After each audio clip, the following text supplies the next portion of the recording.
I'm very pleased to welcome you all to the 2022 Regional Religious Amerika və Freedom Tayvanның Forum. ortaq sahibxanlığında çağırılğan 2022 yıllık dini erkinlik munbiri 30 avgust günü Taybey şəhrində çağırılğan olub, Amerika Xalqara Dini Erkinlik Komitetining raisi Nuri Turkel bu yığında Uyğur qırğınçılığı hamda buningga munosabatlik bir qator masalalarni alohida ta'kidladi. Bu qitimqi munbarda ichilish nutqi so'zlashga taklif qilingan Nuri Turkel Xitoy Kompartiyasi va Xitoy hukumati avtonomiya huquqi va'da qilgan Uyg'urlarning navbatda qirg'in qilinayotganligini, shuningdek yuksak avtonomiya berilgan Hong Kongdagi bostirishlarni eslatib o'tish bilan birga Xitoy hukumati Tayvanni ishg'ol qilsa, bu joydami Uyg'urlar duch kelgan qayta tarbiyalash nomidagi ashu xildagi qabihlikning o'tirg'i chiqadiganligini alohida ta'kidladi. Shuningdek, Uyg'ur diyoridagi oila judoligi, majburiy emgak qatorli qilmishlarning ayni vaqtdagi Yahudi cho'ng qirg'inchiligining takrorlanishi bo'layotganligini, tarixdan saboq olmaganda tragediyalarning qaytadan o'tirg'i chiqadiganligini ko'rsatdi.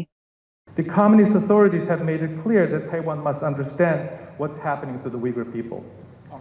You must know that if you fail to protect Taiwan, a similar fate awaits for the Taiwanese people.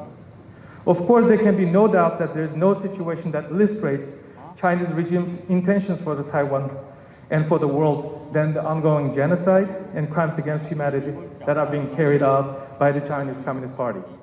U sözüdə bu toğırlıq toxtulub, Xitay hökumətinin aşkar halda Uyğurlarga qarşı icra qılıbatqan qırğınçılığı və insaniyyətə qarşı cinayətləri Tayvanga şunu uqturdu ki, sizlərning Uyğur qırğınçılığını tədqiq qiladigan vaqtinglar keldi. Tayvanni qoğdab qalalmasanglar, Uyğurlar duch kelgan qismat sizlərgəmi kelidi. Üjmə peş ağzımğa çüş deyiş, sizlərni bu taqdirdan qutuldurup qalalmaydı, dedi. You must learn from these horrors and atrocities carried out in a broad daylight.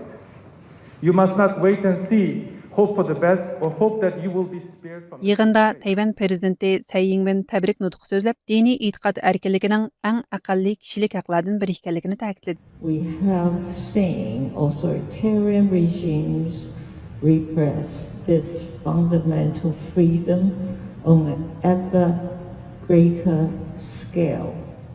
U bu vaqtda qilgan so'zida Tayvan har qachon butun kuchi bilan diniy e'tiqod erkinligini himoya qilishga kuch chiqaradi, dedi. And we are deeply committed to advancing religious freedom at home and abroad. Ma'lum bo'lishicha, Amerika Xalqaro diniy erkinlik komitetining raisi Nuri Turkelning bu qitimqi ziyarati Amerika Avam palatasining raisi Nancy Pelosi va Kengash palatasining a'zosi Marsha Blackburn Xitoyning qattiq qaybi ko'rsatishiga qaramasdan Tayvanda rasmiy xizmat ziyoratida bo'lgandan keyingi yana bir yuqori darajalik Amerika hukumat amaldorining Tayvandagi xizmat ziyorati hisoblanadi ekan.